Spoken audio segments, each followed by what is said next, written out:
ఈ కేసు ఈ ఫ్యాక్ట్స్ మీద జనవరి 31వ తారీఖున నేను గుంటూరులో గోరంట్లలో చంద్రబాబు నాయుడు గారిని దూషించానని ఈ case already Nallapadu police station register చేశారు, నన్ను అరెస్ట్ చేశారు, నన్ను రిమాండ్కి పంపించారు. 18 రోజుల పాటు నేను రాజమండ్రి సెంట్రల్ జైల్లో ఉన్నాను. సేమ్ కేసు ఇది కూడా. ఆ ఫ్యాక్ట్స్, కొత్త ఫ్యాక్ట్స్ ఏమీ లేదు, కొత్త నేరం ఏమి నేను చేసినట్టుగా వాళ్ళు చెప్పడం లేదు. మీకు ఇంకొక విచిత్రమైనది చెప్తా.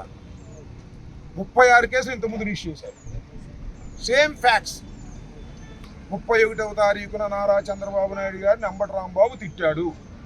36 కేసులు, 18 రోజులు జైలు, మళ్ళా 2 కేసులు. ఇక్కడ వేంపల్లి పోలీస్ స్టేషన్ ఒక కేసు, పులివెందుల్లో ఒక కేసు. చట్ట ప్రకారం ఇది వ్యతిరేకం. ఒక నేరం మీద, ఒక నేరం చేసి ఉంటే ఒక నేరం మీద మల్టిపుల్ కేసెస్ పెట్టకూడదు. ఇది న్యాయస్థానాల తీర్పు ప్రకారం అయినా పెట్టారు. ఎందుకు పెట్టారు? లోకేష్ బాబు గారు ఆదేశాలు, చంద్రబాబు నాయుడు గారు ఆదేశాలు. అంబటి రాంబాబుని వేధించాలి, అంబటి రాంబాబుని తిప్పాలి అనేటువంటి ఒక కక్షపూరితమైనటువంటి వాతావరణంలో ఈ రకమైన కేసులన్నీ పెట్టి మమ్మల్ని ఇబ్బంది. నన్నే కాదు, ఇవాళ చిత్తూరులో పూడి శ్రీహరి మా జనరల్ సెక్రటరీ మీడియా చూస్తుంటాడు. ఆయన కూడా చంద్రబాబు నాయుడు గారి మీద ఏదో ఒక పోస్ట్ పెట్టాడని ఒకసారి అరెస్ట్ చేశారు. అరెస్ట్ చేస్తే కోర్టు వారు బెయిల్ ఇచ్చారు. మళ్ళీ హైకోర్టుకి వెళ్ళారు. హైకోర్టు వారు బెయిల్ సస్పెండ్ చేశారు. మళ్ళీ ఇప్పుడు అరెస్ట్ చేశారు. మళ్ళీ బెయిల్ ఇచ్చారు ఇంతకుముందే చిత్తూరు కోర్టు. మళ్ళీ అరెస్ట్ చేయడానికి సిద్ధంగా ఉన్నారు. రెండవది సజ్జల భార్గవరెడ్డి, సోషల్ మీడియా చూసినటువంటి వ్యక్తి, ఆయన మీద కేసు పెట్టారు. Police station తిప్పుతున్నారు.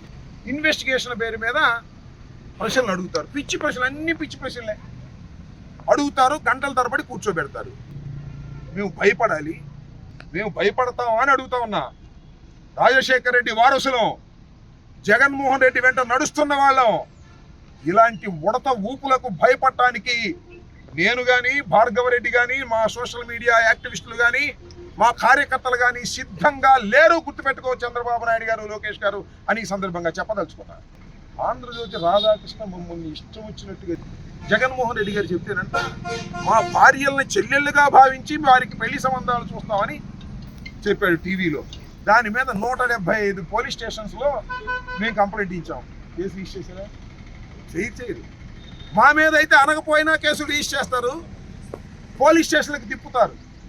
తెలుగుదేశం నాయకులు ఎంతమంది జగన్మోహన్ రెడ్డి గారిని రోజు దూషిస్తున్నారు. ఒకళ్ళ మీద కేసు పెట్టారా? కేసులు పెడతారు, తిప్పుతారు. మమ్మల్ని భయపెట్టాలని చూస్తారు. మేము భయపడతామా? చెప్పని అడుగుతా ఉన్నా.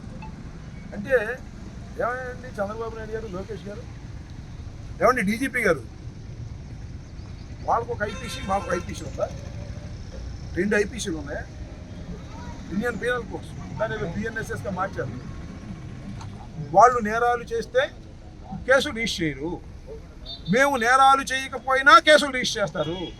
వాళ్ళకు ఒక చట్టం, మాకు ఒక చట్టం. నేను అడుగుతా ఉన్నా, డీజీపీ గారిని అడుగుతా ఉన్నా, టోటల్గా ఐపీఎస్ ఆఫీసులు అడుగుతా ఉన్నారు. ధర్మమేనా? మీరు ఇలాంటి అన్యాయాలు, అక్రమాలు చేయటం సమంజసమేనా? కాకీ బట్టలు వేసుకున్నటువంటి వారు, ఇండియన్ పోలీస్ సర్వీసులో ఎంతో కష్టపడి చదువుకొని ఉత్తీర్ణులైన వారు, చట్టాన్ని కాపాడవలసిన వారు, ఐపీఎస్ని, సిఆర్పిసిని, మొత్తం చట్టాన్ని మొత్తాన్ని కాపాడవలసినటువంటి బాధ్యత మీ చేతిలో ఉంది. మీరు ఈ రకంగా వ్యవహరిస్తారు, తప్పు కదా. ఏ చంద్రబాబు చెప్తే చట్టాన్ని ఉంచేస్తారా? బిఎన్ఎస్ఎస్ని మార్చేస్తారా? మా మీద కేసులు పెట్టేస్తారా? మమ్మల్ని తిప్పేస్తారా?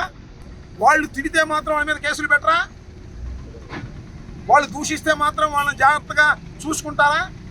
ఇది ధర్మమేనా? ఆలోచించమని మనం చేస్తున్నాం. ఇది చాలా అన్యాయమైన పద్ధతుల్లో ఇవాళ రాష్ట్రంలో పోలీసు అధికారులు ప్రవర్తిస్తున్నారు.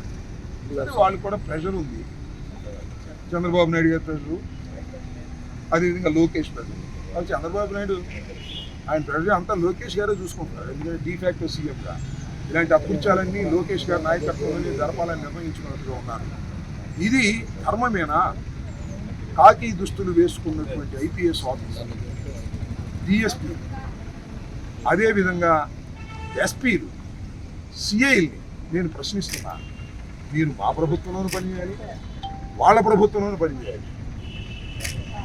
మళ్ళా వచ్చేది జగన్మోహన్ రెడ్డి గారి ప్రభుత్వం చెప్పుకోమని కూడా మనం ఇకనైనా జాగ్రత్తగా ప్రవర్తించాలి. అన్యాయంగా అక్రమంగా కేసులు పెట్టి 36 కేసులు పెట్టారు నా మీద.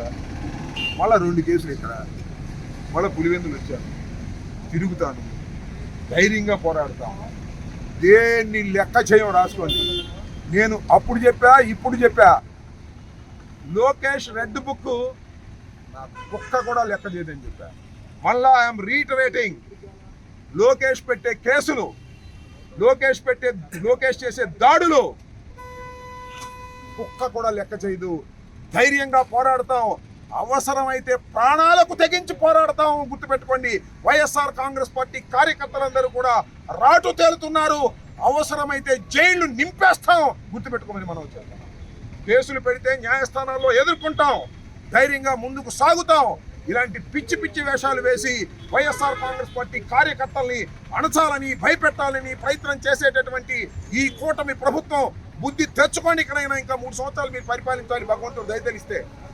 ఈ 3 సంవత్సరాలైనా ఒళ్ళు దగ్గర పెట్టుకొని చంద్రబాబు నాయుడు, లోకేష్ పరిపాలన చేస్తే మీకు ఏదన్నా ఉపయోగం ఉంటుంది తప్ప, ఇలా చేస్తే మీరు ప్రజాస్వామ్య పద్ధతుల్లో సర్వనాశనం అయిపోతారనేది కూడా గుర్తుపెట్టుకోండి. మీరు పరిపాలన చేయండి, అభివృద్ధి చేయండి, పోలీసులతో లా అండ్ ఆర్డర్ కాపాడండి. అక్కడెక్కడ విలేకరులు చంపేశారు పాప, ఆంధ్రజ్యోతి విలేకరులు, రౌడీ షీటర్లు, దాన్ని ఆపలేకపోయారు. ఇవాళ ఎవరో ఇంకొక సాక్షి విలేకరుల మీద దౌర్జన్యం చేసి కొట్టారు, దాన్ని ఆపలేకపోయారు. పోలీసులందరూ నేరాలని ఆపడానికో, నేరం చేసిన వాళ్ళని శిక్షించడానికో లేరు. వైసీపీని అనచాలంతే. చంద్రబాబు నాయుడు గారిని ఎవరన్నా ఏదైనా విమర్శిస్తే వాళ్ళని అనచాలి, మా నాయకులందరూ లోపల పెట్టాలి.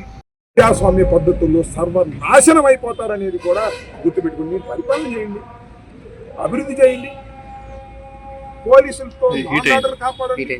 అక్కడ విలేకరులు చంపేశారు పాప, ఆంధ్రజ్యోతి విలేకరులు, రౌడీ షీటర్లు, దాన్ని ఆపలేకపోయారు. ఇవాళ ఎవరో ఇంకొక సాక్షి విలేకరుల మీద దౌర్జన్యం చేసి కొట్టారు, దాన్ని ఆపలేకపోయారు. పోలీసులందరూ నేరాలని ఆపడానికి, చేసిన వాళ్ళని శిక్షించడానికో లేరు.